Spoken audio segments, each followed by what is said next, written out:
क्या हो रहा है ये? क्या चल रहा है हमारे देश में? औरतों और बच्चियों पर एक के बाद एक अत्याचार सामने आ रहे हैं। कौन कर रहा है ये सब और क्यों कर रहा है? इसके कई कारण हो सकते हैं, लेकिन अभी अभी जो आपने देखा वो एक वाहियात प्रथा का नतीजा था, या ये सिर्फ एक बहाना है प्रथा के आड़ में औरतों पर जुल्म करने का? नमस्कार, मैं inspector Rajesh Yadav, crime branch. Thank you. 2 साल पहले जब मैं देवगढ़ में पोस्टेड था, तब देवगढ़ से 90 किलोमीटर दूर मोंड गांव में एक लड़की को जिंदा जला दिया गया था। दरअसल इस पूरी कहानी की शुरुआत इस वारदात से 3 महीने पहले हुई थी।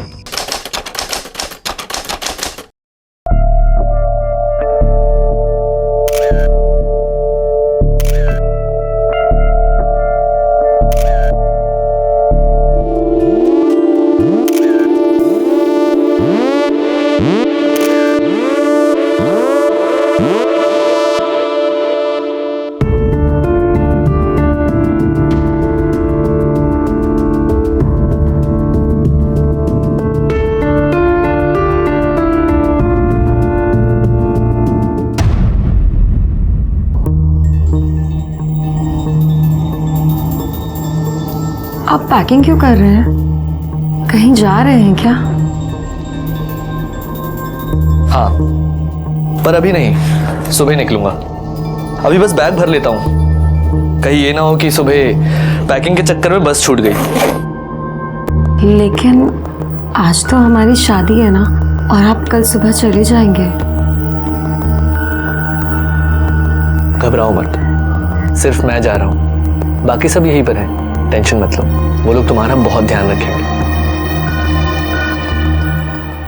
एक बात और, कल सुबह लता भाभी तुम्हें कुछ बताएंगी, वो ध्यान से सुनना।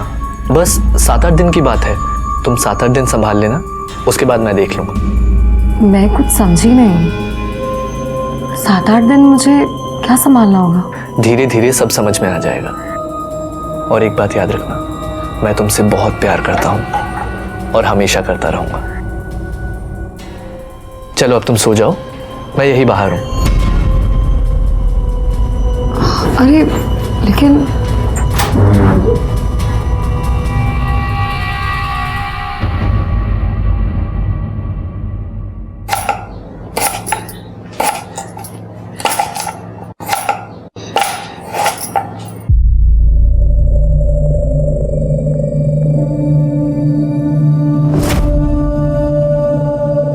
इकडे बघ, आंखें सूजी हुई है। लगता है नरेंद्र बाबू ने रात भर सोने नहीं दिया। वो तो सुबह सुबह पूना चले गए। ओह, इसलिए रात भर सोने नहीं दिया।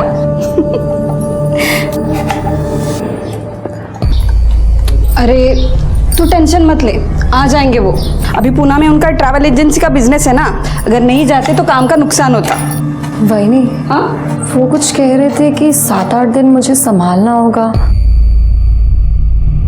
7-8 दिन मुझे क्या संभालना होगा? अरे कुछ नहीं है, मैं तुझे समझा दूंगी। 7-8 दिन काय करायचे ते, नको काळजी करू।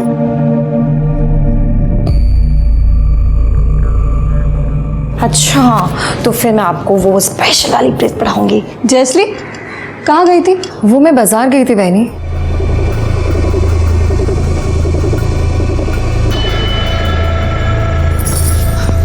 सुन, तेरा महीना कब से शुरू हो रहा है? हाँ, अरे मैंने पूछा तेरा महीना कब से शुरू हो रहा है? 1-2 दिन हुआ है, 2-3 दिन और बाकी है। मीना, तिला समजावून सांग। हो वहिनी। चल गा। वहिनी, वहिनी, ये क्या बोल रही थी समझाने के लिए? काही नहीं, अगली बार जब तेरा महीना आएगा ना, तो 16-17 दिन पहले मुझे बता देना, मैं तुझे सब समझा दूंगी। लेकिन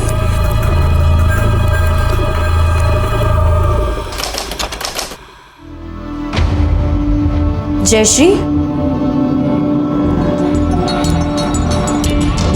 अब तूने लता वर्णी को कहा था कि तेरा महीना शुरू होने में 16-17 दिन बाकी हैं। हाँ, तो आज से 6-7 दिन तुझे रोज़ नए कपड़े पहनने होंगे और नए गहने भी। कोई त्योहार है क्या? नहीं, कोई त्योहार तो नहीं, बस इस घर की प्रथा है। अगले 7-8 दिन संभाल लेना।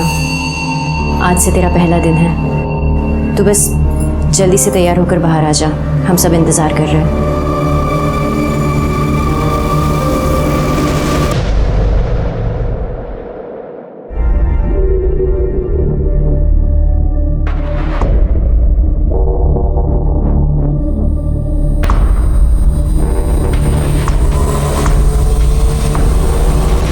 बहुत सुंदर लग रही हो।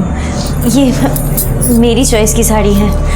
बहनी, लेकिन आज क्या है? हम बताएंगे आज क्या है।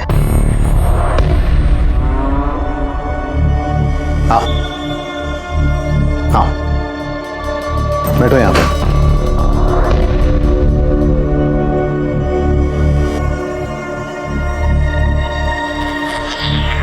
अब हम तुम्हें हमारे परिवार की प्रथा के बारे में बताने वाले हैं। ध्यान से सुनना, क्योंकि तुम्हें अब यह प्रथा निभानी है।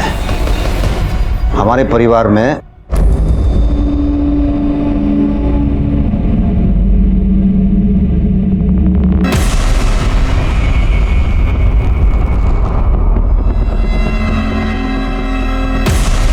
आप लोग का दिमाग खराब हो गया है, पागल हो गए हो आप लोग।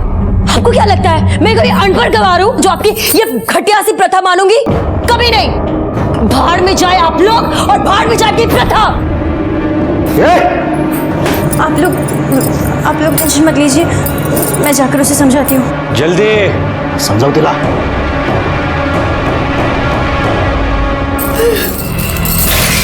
इनको तो मैं चौका दिखा के रहूंगी।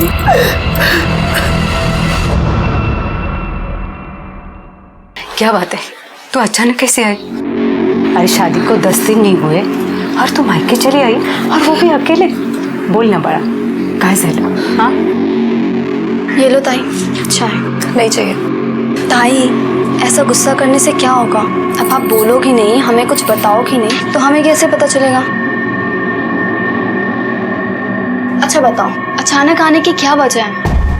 मैं यहाँ ये सोच के आई कि ये भी मेरा घर है, लेकिन तुम लोगों को अगर मेरा आना पसंद नहीं है तो मैं यहाँ से भी चली जाती हूँ। नहीं ताई, अरे ताई! कैसे रहेला? प्रथा वथा तो भूल ही जाओ, मैं तुम्हारे बिना उस घर में पैर भी नहीं रखूंगी। क्यों बात को बढ़ा रही है? और क्या जरूरत थी ऐसे घर छोड़ के आने की? हैं? बोला था ना मैंने, मैं हूँ तेरे साथ, मैं संभाल लूंगा। लेकिन तूने मेरी एक नहीं सुनी। अब तू एक काम कर, कल के कल घर वापस जा, बाकी मैं देख लूंगा, ठीक है? और जल्दी आऊंगा मैं। चल अभी फोन रखता हूँ।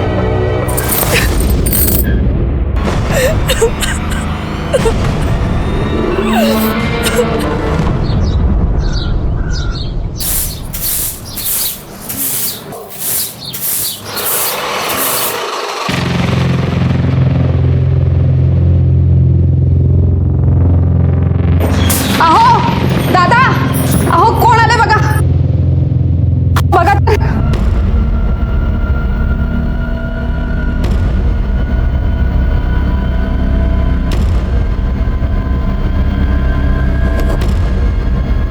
मैं यहाँ आ तो गई हूँ, लेकिन एक ही शर्त पे यहाँ रुकूंगी। हर महीने वो 7 से 8 दिन मेरी बहन रूपाली मेरे साथ यहाँ रहेगी। ये क्या बोल रही है तू? अगर आपको मंजूर है तो ठीक है, वरना मैं वापस अपने माँ के घर चली जाती हूँ। जयश्री रुको, माँ के घर जाने की कोई जरूरत नहीं है, और अगर तुम चाहो तो तुम्हारी बहन पूरा महीना यहाँ पे रहेगी। चलो रूपाली। ये लता, हाँ क्यों बोली तो? अगर हाँ नहीं बोलती तो वो दरवाजे से लौट जाती। आणि तुम्ही काळजी नका करू, आपली प्रथा तिला मानावीच लागेल। कौन सी थी ये प्रथा? या प्रथा की आड़ में कोई ढोंग, कोई पाखंड चल रहा था जिसे मानने से जयश्री ने इनकार कर दिया था। काफी कुछ बाकी रह गया था इस केस में इन्वेस्टिगेट करने के लिए, जिसकी शुरुआत तब हुई थी जब लोकल पुलिस को एक लड़की की जली हुई लाश की खबर मिली।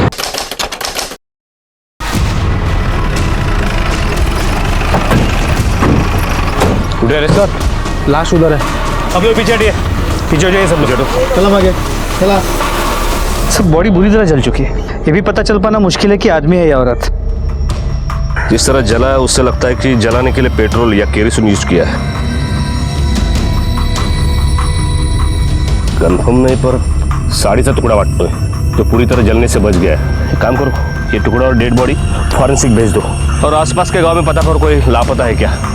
सर, खुले में जला है इसका मतलब इसकी बू 1-8 किलोमीटर तो दूर फैली होगी। तुम लोगों ने किसको देखा है क्या? हाँ, गाय तोंडे सर, आजू बाजूला कोणाचं घर आहे का बघा। हो सर। सर, आपका अंदाजा सही निकला। फोरेंसिक रिपोर्ट के मुताबिक वो बॉडी किसी औरत की थी जिसकी उम्र करीब 20 से 23 साल होगी और हाइट करीब 5 फुट 3 इंच। उस पर पेट्रोल डाल के उसे जलाया गया और वहाँ बॉडी के बाद जो कपड़ा मिला था वो किसी साड़ी का टुकड़ा था। मीडिया ने इस खबर को ब्रेकिंग न्यूज के तौर पर चलाया और ये केस बहुत बड़ा हो गया। फाइनली ये केस क्राइम ब्रांच को सौंपा गया। इस केस का चार्ज मुझे मिला और मैं IO यानी इन्वेस्टिगेशन ऑफिसर के तौर पर वहां पहुंच गया। हाँ भाई को बोला हो पहुंच लो, मैं जस्ट पहुंच लो। अरे चाय के लिए रुका था तब ले ली मैंने गोली BP की। अब तुमने पुलिस वाले से शादी की है तो भूख तो। चलो चलो मीडिया वाले सामने रखता हूँ। सर, ये केस अब क्राइम ब्रांच को सौंपा गया है। क्या अब हम उम्मीद कर सकते हैं कि इस केस में जल्द कोई निकाल आएगा या फिर जो पहले की तरह होता आया है वही चलता रहेगा? पहले क्या होता है, विक्टिम्स को न्याय हमेशा मिलता है, इस केस में भी मिलेगा। हेलो, राजेश यादव, यशवंत सुरे। यस सर, आपके आगे का प्लान ऑफ एक्शन क्या है? सर कुछ तो बताइए सर। Excuse me. लड़की की मौत पेट्रोल डाल के जिंदा जलाने से हुई है, पर स्पॉट पर न कोई पेट्रोल का कैन मिला है न बोतल। हमने गांव में भी पूछताछ की पर कुछ हाथ नहीं लगा। हाँ, एक इन्फॉर्मेशन जरूर मिली है। लाश मिलने के 4 दिन पहले एक रूपाली नाम की लड़की अपने 22 साल के बहन की मिसिंग कंप्लेंट लिखवाने हमारे बीट चौकी आई थी।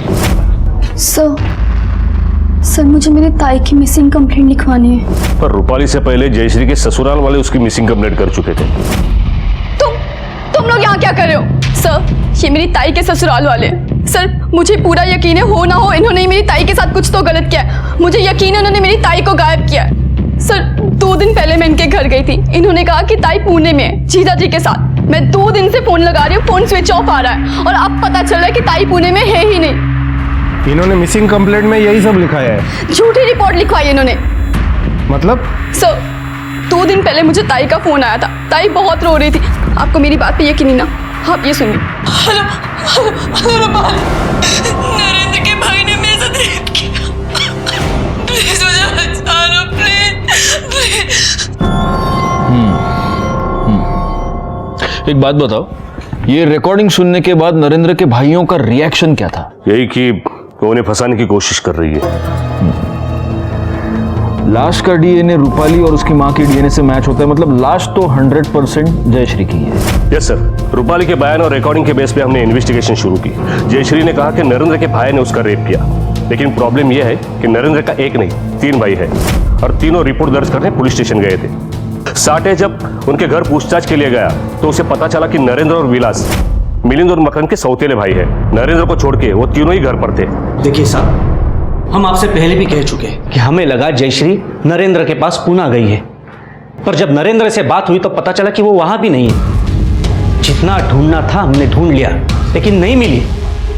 तो फिर हमने बीट चौकी में कंप्लेंट लिखाई। अब आप एक बार पूछोगे तो भी यही बताएंगे और 100 बार पूछोगे तो भी यही बताएंगे। जयश्री ने रूपाली को फोन पे बोला था कि नरेंद्र के भाई ने उसका रेप किया है, और नरेंद्र के भाई तो तुम तीनों।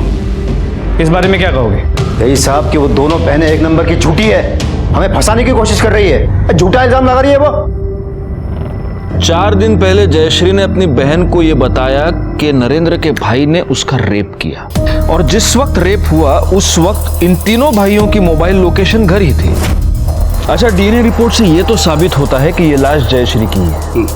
अब सवाल यह पैदा होता है कि क्या जयश्री का रेप जिसने किया उसी ने उसको किडनैप करके उसका मर्डर किया, या रेप करने वाला कोई और है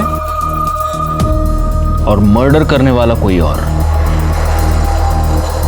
एक काम करो सुबह, ये चेक करो कि जिस रात जयश्री को जलाया गया उस रात इन तीनों भाइयों की मोबाइल लोकेशन क्या थी। जी। तब तक हम इस केस को शुरू से शुरू करते हैं।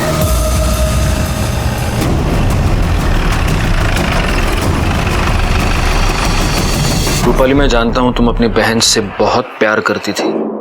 हम उसको वापस तो नहीं ला सकते, लेकिन उसे और तुम्हें न्याय दिलाने की पूरी कोशिश कर सकते हैं। लेकिन उसके लिए हमें सब शुरू से मालूम होना चाहिए। आज से 3 महीने पहले ताई की शादी हुई थी नरेंद्र जीजा जी के साथ। उसके कुछ दिन बाद ससुराल से ताई अचानक से घर वापस आ गई और फिर जब वापस गई मुझे अपने साथ ले गई। मैं यहाँ आ तो गई हूँ, लेकिन एक ही शर्त पे यहाँ रुकूंगी। हर महीने वो 7 से 8 दिन मेरी बहन रूपाली मेरे साथ यहाँ रहेगी।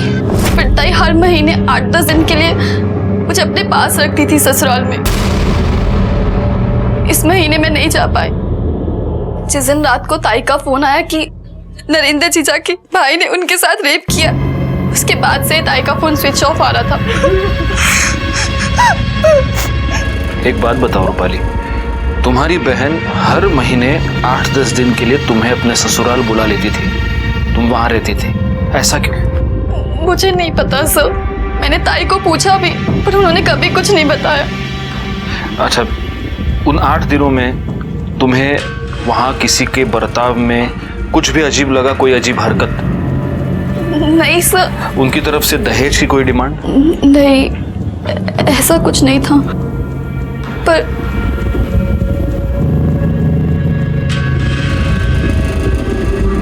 रूपाली, ऐसा कुछ भी है जो तुम मुझे बताना चाहती हो?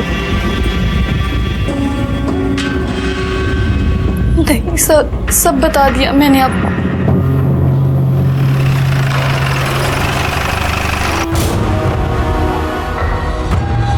तुम 4 भाई हो ना? चौथा कहाँ है? विलास? सर वो शहर गया है हमारी धंधे के काम से। 8-10 दिन में आ जाएगा वो। 8-10 दिन? वो ये जानता नहीं कि जब तक ये इन्वेस्टिगेशन चल रही है वो गांव छोड़कर जा नहीं सकता? हाँ? फोन लगा उसे।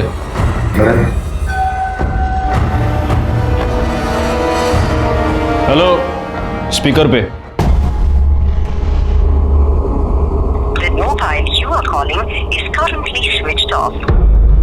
कहीं घर में तो छुपा नहीं है? देखो जरा। साहब नहीं है वो यहाँ पर। देखने में क्या हर्ज है? पैसे थोड़ी लगते हैं। साठे गाय तोड़े चेक करा। तुम लोग जानते हो ना, जयश्री के फोन कॉल के बेसिस पर उसकी बहन ने तुम लोगों पर रेप का इल्जाम लगाया है। रेप अक्यूज्ड होने का मतलब जानते हो तुम? साहब वो दोनों बहनें बहुत लालची हैं। और रूपाली है ना, हमसे और पैसे निकालना चाहती है और कुछ नहीं। और पैसे मतलब ये सर, वो माँ की बीमारी का बोल के हमसे पहले से 5 लाख रुपए ले चुकी है। अब पैसे की लत लग गई। आपको मुझ पर यकीन नहीं होता ना? नरेंद्र से पूछ लीजिए आप। हाँ साहब, हम पहले उसे 5 लाख रुपए दे चुके हैं। मुझे पूरा यकीन है मेरे भाई ऐसा गलत काम नहीं कर सकते।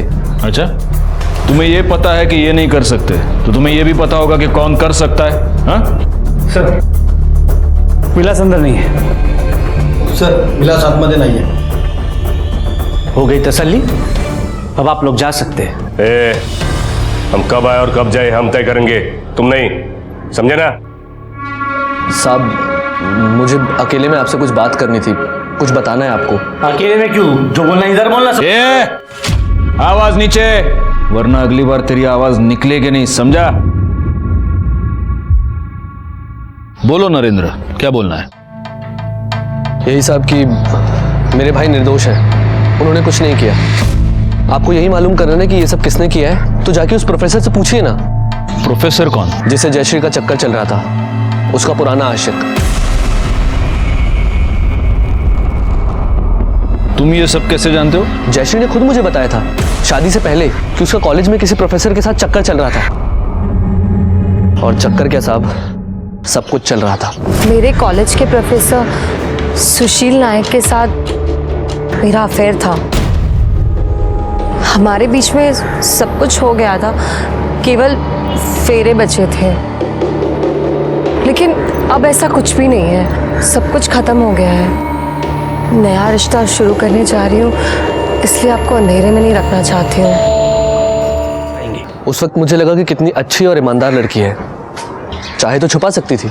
इसी बात पे खुश होके मैंने उसे माफ कर दिया और शादी कर ली। लेकिन आज खुद इधर उधर मुंह मारती फिर रही थी और मेरे ही भाइयों पर बलात्कार का इल्जाम लगा रही थी।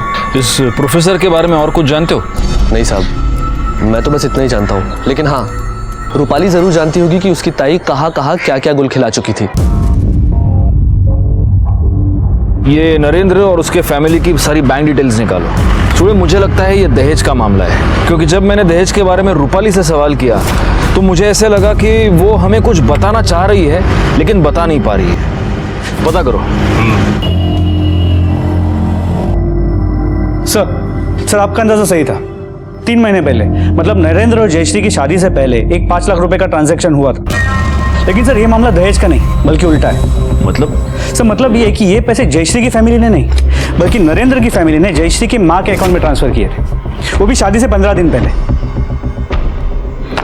ये 5 लाख की बात इन्होंने हमें बताई तो थी, लेकिन साठे सोचने की बात यह है कि शादी से 15 दिन पहले इतनी बड़ी रकम क्यों ट्रांसफर हुई। चलो भले ही माँ की बीमारी का कारण हो, और सोचने वाली बात यह है कि इतना बड़ा घर है, इतने बड़े लोग हैं, इन्होंने ऐसे घर में रिश्ता जोड़ा ही क्यों जहां इतने पैसे देने पड़े। इन्हें तो कोई भी लड़की मिल सकती थी। सर एक बात और, इस विलास के कॉल रिकॉर्ड के मुताबिक उसका फोन उसके घर में ही स्विच ऑफ हुआ था। शहर जाने वाला आदमी घर में फोन स्विच ऑफ करके शहर जाता है? नहीं, लेकिन सबसे पहले ये 5 लाख के सवाल का जवाब ढूंढना पड़ेगा।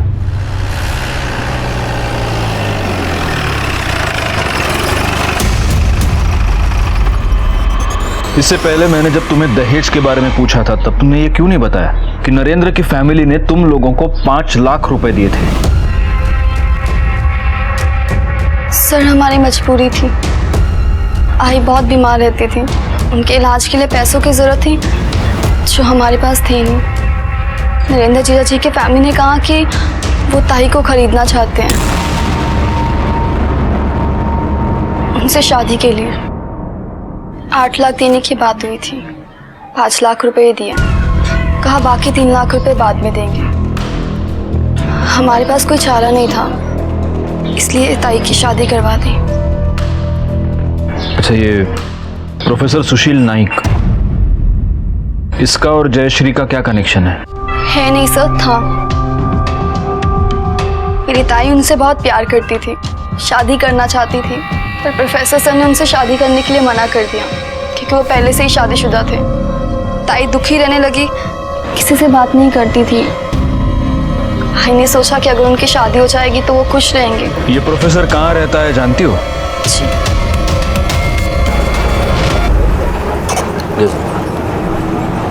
सर मुझे लगता है इस केस में 5 लाख रुपए बहुत अहमियत रखती है और यही कारण जयश्री की मौत का भी हो सकता है। ये मत भूलना छोड़े कि जयश्री ने अपनी मौत से पहले अपनी बहन को जो आखिरी फोन किया उसमें उसने कहा था कि नरेंद्र के किसी भाई ने उस पर रेप किया है। लेकिन सर तीनों भाइयों की मोबाइल की लोकेशन उनके घर की है और जयश्री की जली हुई बॉडी घर से करीब 5 किलोमीटर दूर में है। इसके अलावा रेप प्रूव करने के लिए हमारे पास उस फोन रिकॉर्डिंग के अलावा और कुछ भी नहीं है। और हम ये भी प्रूव नहीं कर सकते कि वो आवाज़ जयश्री की है, किसी और की भी हो सकती है।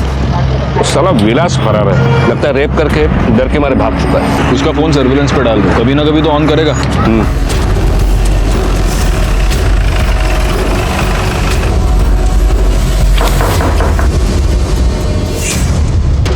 प्रोफेसर सुशील नाइक। मैं ही हूं, क्या हुआ? जयश्री शिंदे आपकी स्टूडेंट, उसके बारे में आपसे कुछ बात करनी।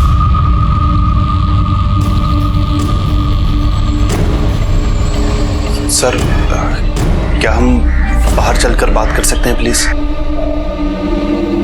सर ऐसा कुछ अफेयर वगैरह नहीं था। हाँ, मैं और जयश्री रिलेशनशिप में थे, पर वो रिलेशनशिप जयश्री की शादी से पहले ही खत्म हो गया था। किसने खत्म किया? वो सर मैंने। क्यों? और फिर उसके बाद मैं जयश्री से नहीं मिला, बाद में पता चला कि उसकी शादी हो गई है। देखिए प्रोफेसर साहब, जब तक ये केस पूरी तरह सॉल्व नहीं हो जाता आप गांव छोड़कर जा नहीं सकते। ठीक है सर। Thank you. सुड़े, इस प्रोफेसर के पिछले 6 महीने के कॉल रिकॉर्ड्स निकलवाओ। पता तो चले पिछले 6 महीने में इसने जयश्री को कांटेक्ट करने की कोशिश की है या उससे मिला है। अगर ये उससे मिला होगा तो हो सकता है मर्डर में इसका हाथ हो। नहीं, ऐसा कह तो नहीं सकते, लेकिन एक बात जरूर है, इस विलास के गायब होने का इस केस से जरूर कोई ना कोई संबंध है। इन तीनों भाइयों से प्यार मोहब्बत से पूछताछ अब बहुत हो गई। इनको पुलिस स्टेशन पे बुलाओ, अपने तरीके से पूछताछ करते हैं। तुम लोगों से मैं बार बार एक ही सवाल पूछ रहा हूं विलास कहाँ है? किती वेळा सांगितलं, काम के सिलसिले में शहर गया है। इस बात का ध्यान रखना कि तुम कहां खड़े हो और किससे बात कर रहे हो। अब अगर आवाज ऊंची की ना तो ऐसा मारूंगा कि कान बंद हो जाएगा। और तुम लोग अगली बार जब बुलाया जाए तो विलास को साथ लेके आना। वो इस केस में प्राइम सस्पेक्ट है और तुम दोनों भी सस्पेक्ट हो, क्योंकि जयश्री ने अपनी कॉल में किसी का भी नाम नहीं लिया। उसने सिर्फ इतना कहा कि उसके पति के भाई ने उस पर रेप किया। सुड़े, जरा यांची उजळणी करून द्या। सुना वो रिकॉर्डिंग वापस इनको। ऐक रे, ऐक। हेलो हेलो रूपाल, नरेंद्र के भाई ने मेरे साथ रेप किया। प्लीज मुझे बचा लो, please. Rape rape rape rape कान पक चुके हैं अभी। इसे रेप नहीं कहते, हमारी ये प्रथा है। प्रथा है आमची, प्रथा। प्रथा? हो साहब, मंच को बढ़ाने की प्रथा है ये। अब हम तुम्हें हमारे परिवार की प्रथा के बारे में बताने वाले हैं। ध्यान से सुनना, क्योंकि तुम्हें अब ये प्रथा निभानी है। विलास और नरेंद्र हमारे सौतेले भाई हैं। उनकी माँ हमारे बराबर की नहीं थी, तो हमारे खानदान का वारिस बेटा उनका खून नहीं हो सकता। मीना और लता दोनों को लड़कियां हुई हैं। हम तुमसे लड़के की उम्मीद रखते हैं, उस लड़के की जो हम में से ही किसी का हो।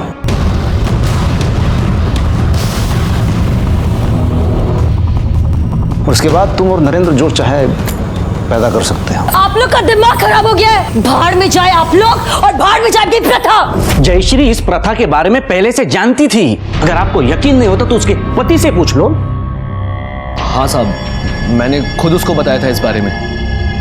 तो निकल जाएगा साहब, आप ये जो रेप कह रहे हैं वो रेप हो ही नहीं सकता। कानून की नजर में रेप ही है। आणि आता तर तुम्ही स्वतःच कबूल केलेत ते। मान्य, हमने रेप किया है, पर आप लोगों के पास सबूत क्या है? लड़की मर चुकी है सर। आप ये साबित कैसे करोगे इस रिकॉर्डिंग से? देखिए साहब, कानून तो हम भी जानते हैं। अब आपको कुछ और पूछना है या हम जाएं?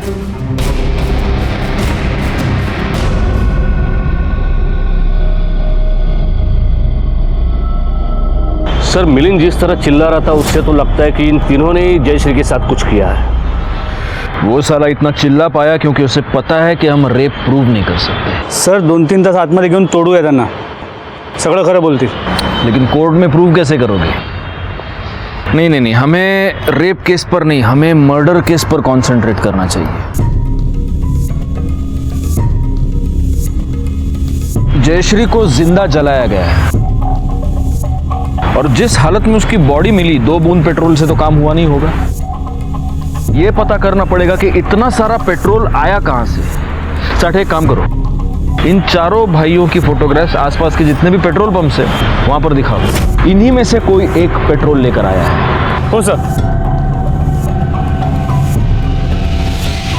देखिए वकील साहब, हमारी समस्याएं दिन ब दिन बढ़ती जा रही है। इसके पहले कि वो हमें अरेस्ट करें, आप कोर्ट से हमारा एंटीसिपेटरी बेल करवा दो। नॉट पॉसिबल मिस्टर मकरन, क्योंकि रेप नॉन बेलेबल ऑफेंस होता है और ऐसे केसेस में एंटीसिपेटरी बेल मिलना बहुत मुश्किल है। अरे मुश्किल क्या मुश्किल, हम कहेंगे ना कि हम हमारी प्रथा निभा रहे थे, फिर कैसे परेशान कर सकती है पुलिस हमें? बिल्कुल कर सकती है, क्योंकि रेप को हम छोड़ दें, मर्डर का क्या करेंगे?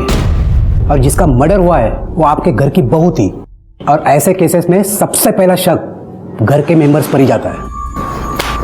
वकील साहब, मर्डर से हमारा क्या लेना देना है? उसके बारे में हमें कुछ नहीं पता।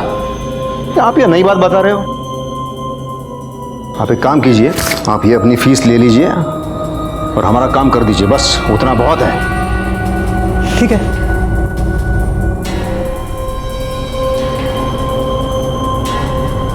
पुलिस को कोई कुछ नहीं कहेगा, उनको जो चाहे करने दो।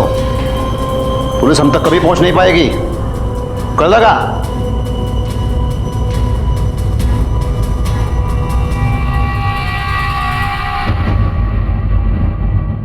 जी सर, जी sir, I am trying sir, लेकिन ये केस इतना कॉम्प्लिकेटेड है कि हमें कोई लीड नहीं मिल रही। जी सर, सबसे बड़ी प्रॉब्लम ये है कि रेप प्रूव करने के लिए विक्टिम की कॉल रिकॉर्डिंग के अलावा हमारे पास कोई प्रूफ नहीं है। I know sir, I am trying my best. जय हिंद सर। सर, प्रोफेसर सुशील के कॉल रिकॉर्ड्स।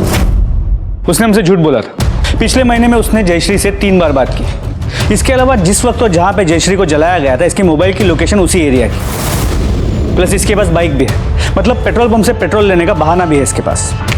इस प्रोफेसर को उठाओ साठे। अब इसकी क्लास हम लेंगे और इसे सिखाएंगे कि झूठ बोलने का नतीजा क्या होता है। मैंने जयश्री को कॉल नहीं किया था, जयश्री ने मुझे कॉल किया था। वो मुझसे 5 लाख रुपए मांग रही थी। 5 लाख? किस बात का 5 लाख? सर मुझे नहीं पता सर, उसने कहा बहुत अर्जेंट है। सर 5 लाख बहुत ज़्यादा होता है, मुझे जैसा प्रोफेसर 5 लाख कहाँ से लाएगा सर। सर मैंने मना कर दिया। उसके बाद भी उसका कई बार कॉल आया, पर मैं पैसे नहीं दे पाया। सही बात है। जयश्री तुझे ब्लैकमेल कर रही थी। उसने तुझे धमकी दी थी कि अगर तूने उसे 5 लाख रुपए नहीं दिए तो वो तुम दोनों के रिलेशनशिप के बारे में तेरी बीवी को बता देगी। तेरे पास 5 लाख रुपए थे नहीं और इसलिए तूने उसका मर्डर कर दिया। नहीं सर, ऐसा बिल्कुल भी नहीं है सर। ऐसा ही हुआ है और इसीलिए क्राइम के वक्त तू वहां पर मौजूद था। झूठ मत बोलना, क्योंकि तेरे कॉल रिकॉर्ड्स सब सच बता रहे हैं।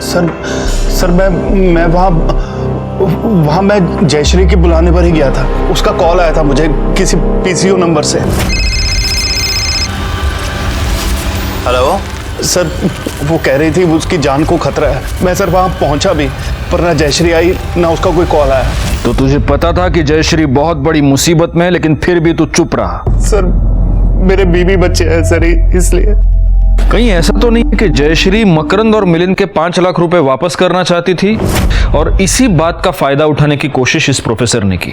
जब जयश्री नहीं मानी तब उसने जयश्री का मर्डर कर दिया। इसीलिए प्रोफेसर की मोबाइल लोकेशन भी उस वक्त क्राइम स्पॉट है। हो सकता है सर। एक काम करो साठे, इस प्रोफेसर के बाइक डिटेल्स भी आसपास के सारे पेट्रोल पंप्स को दे दो, ताकि हमें यह पता चले कि कहीं इस प्रोफेसर ने तो यह सारा पेट्रोल नहीं खरीदा है। सर, गांव के बाहर 2 पेट्रोल पंप है, जिसमें से एक ने मान लिया है जयश्री को जिस रात जलाया गया उस रात एक बाइक वाला उनके यहाँ से लूज पेट्रोल लेके गया था, लेकिन जिसने बेचा था वो वर्कर छुट्टी पर है। उसे ढूंढो और उसे फोटो दिखाओ। अगर वो फोटो पहचानता है तो हमने अपना केस सॉल्व कर लिया है। सर विलास का फोन सर्वेलेंस पे था और वो अभी स्विच ऑन हुआ है।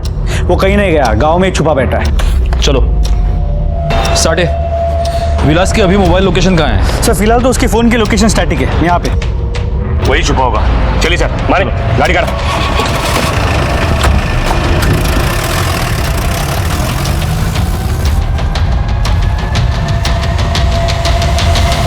तो नेटवर्क ना होने की वजह से लोकेशन नहीं दिख रहा है। लोकेशन नहीं पता चलेगी तो पकड़ेंगे कैसे सुड़े? एक काम करो, हाईवे पे ले लो, हाईवे पे देखते हैं उसको। नेटवर्क आ रहा है सर। हाँ, लोकेशन दिखाई दे रहा है। यहाँ से हाईवे से 500 मीटर दूर पर एक जंगल है, वहाँ का लोकेशन दिखाई दे रहा है। सर मोबाइल की मूवमेंट रुक गई है फिर से, तो वहाँ ले लो। चलो गाइड करो साठे, आगे से लेफ्ट लेना।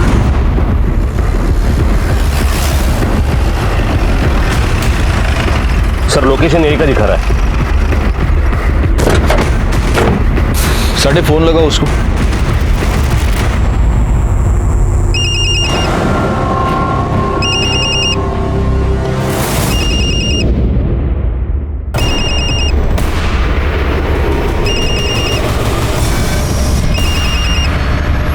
फोन पॉकेट में ही है।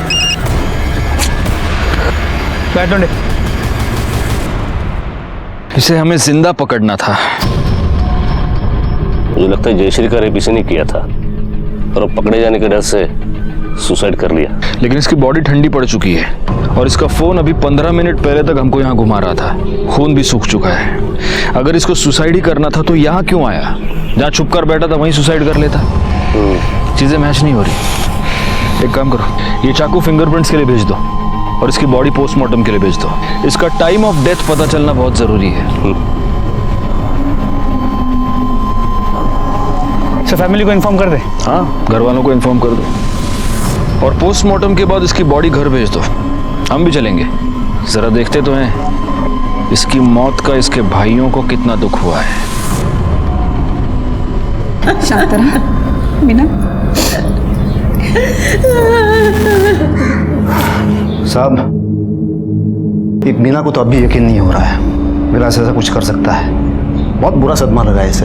ए मीना, संभाल जरा अपने आप को। जिसे जाना था वो चला गया। लता समझो जरा तेरा सांग। दादा, मुझे तो लगता है जब हम घर पर नहीं होंगे ना, तब विलास ने जयश्री का रेप किया होगा, फिर उसे मार दिया होगा। हाँ बोलो। हाँ ठीक है, ठीक है, हम लोग पहुंचते हैं। ओके सर, विलास की पीएम रिपोर्ट के मुताबिक विलास की मौत हाथ की नस काटने से हुई। और ताज्जुब की बात यह है कि विलास के मौत का समय हमारे वहां पहुंचने से 6 घंटे पहले का है। मतलब विलास मर चुका था पर उसका फोन घूम रहा था और हमें भी घुमा रहा था।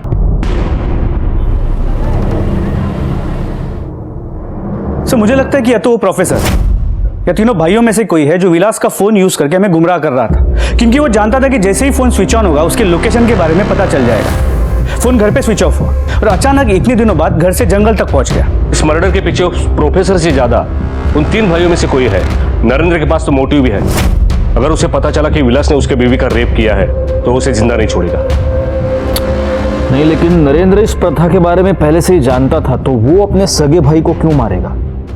अच्छा, ये जयश्री ऐसी लड़की है जिसने इस वाहियात प्रथा को मानने से मना कर दिया। बाहर में जाए आप लोग और बाहर में जाए आपकी प्रथा। एक मिनट। यूरेका यूरेका, अगर ये इन लोगों की प्रथा है तो जयश्री से पहले विलास की बीवी मीना, वो भी तो इस प्रथा का शिकार रही होगी।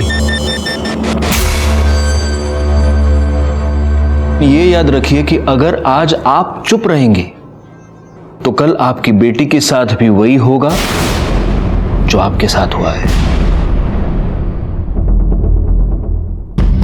हमें प्लीज बताइए इस घर में एग्जैक्टली क्या हुआ है और कब से चल रहा है?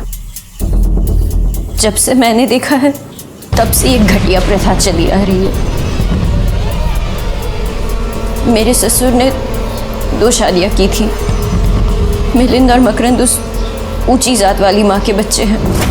विलास और नरेंद्र की माँ बराबरी की जात की नहीं है, इसलिए भाई होने के बावजूद उन दोनों की इस घर में नौकरों वाली हालत है। जब मिलिंद और मकरंद अपनी बीवियों से बेटा पैदा नहीं कर पाए तो उन्होंने विलास और नरेंद्र को समझाया कि वो ऊंची जात की लड़कियों से शादी करें ताकि ये दोनों उनसे अपना बेटा पैदा कर सके और अपना वंश आगे बढ़ा सके। इसी वजह से उन्होंने पहले मुझे खरीदा, फिर विलास से मेरी शादी करवाई और फिर इन दोनों भाइयों ने मेरे साथ जबरदस्ती की।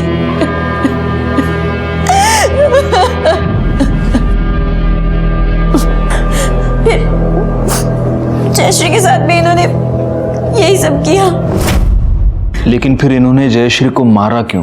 पता नहीं, पर जिस दिन उन लोगों ने जयश्री के साथ जबरदस्ती की वो उसी दिन समझ गए थे कि वो चुप बैठने वाली नहीं है, इसलिए वो दोनों उसे कहीं बाहर ले जाने वाले थे। हेलो रूपाल, नरेंद्र के भाई ने मेरे साथ रेप किया। प्लीज मुझे बचा लो प्लीज। तू टेंशन मत ले, कुछ नहीं होगा। एक तो बात अपने तक आएगी नहीं, और अगर आ भी गई ना, विलास पे डाल दूंगा। जब आप लोगों ने ज्यादा पूछताछ की तो मैंने ही विलास से कहा कि जाकर कहीं छुप जाए, वरना उसके भाई उसे ही झूठे केस में फंसा देंगे। तो उसने मेरी बात मानी और वो गांव में ही कहीं जाकर छुप गए। फिर ये बात उनको कैसे पता चली? मतलब ब्लैकमेल करूँ, मैंने उन्हें सब बता दिया। मतलब भाई माजी चुका है, पर मैं क्या करूँ सर, मेरी बेटी की जिंदगी का सवाल था। क्या आप बता सकती हैं वो जयश्री को कहाँ ले गए? वो तो नहीं पता, लेकिन 2 दिन बाद वो दोनों रात को नशे में धुत घर आए और उनके हाथ में एक पेट्रोल की खाली कैन थी। मीनाथई, वो कैन अब कहाँ है? वो घर के पीछे जो कचरा पड़ा रहता है वहीं पर है।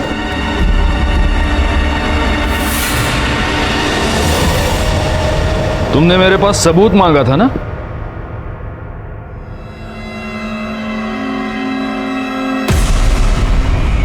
ये सबूत।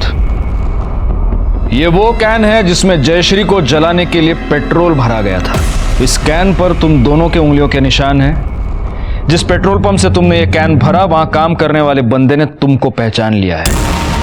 और ये पेट्रोल खरीदने के लिए तुमने जो क्रेडिट कार्ड इस्तेमाल किया उसके डिटेल्स हमारे पास है। अब 1 बाय 1 सब कुछ बता दो कि जयश्री को कैसे मारा, उसके बाद विलास को कैसे मारा। बताओ।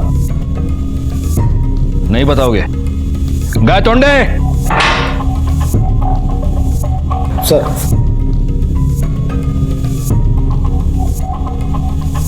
अच्छा होगा तुम अपने मुंह से बोल दो, वरना ये मिर्चियां तुम्हारे मुंह से होते हुए तुम्हारे पेट में जाएंगी और फिर तुम दोनों हर जगह से बोलने लगोगे।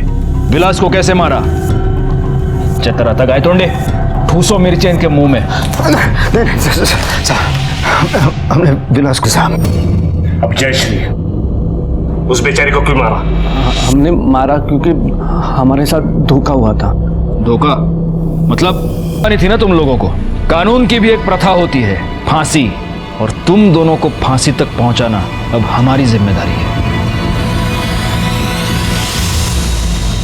हमारे देश में ऐसी सैकड़ों प्रथाएं हैं जो जयश्री जैसे हजारों मासूमों को अपना शिकार बनाती हैं। आप भी सावधान रहें, जाति पाति रंग रूप प्रथा रीति रिवाजों की अंधभक्ति से बचें, वरना वो दिन दूर नहीं जब नजरें होते हुए भी हम देख नहीं पाएंगे, जुर्म की दस्तक को सुन नहीं पाएंगे। मैं सीनियर इंस्पेक्टर राजेश जाधव आपसे विदा लेता हूं, फिर मिलूंगा।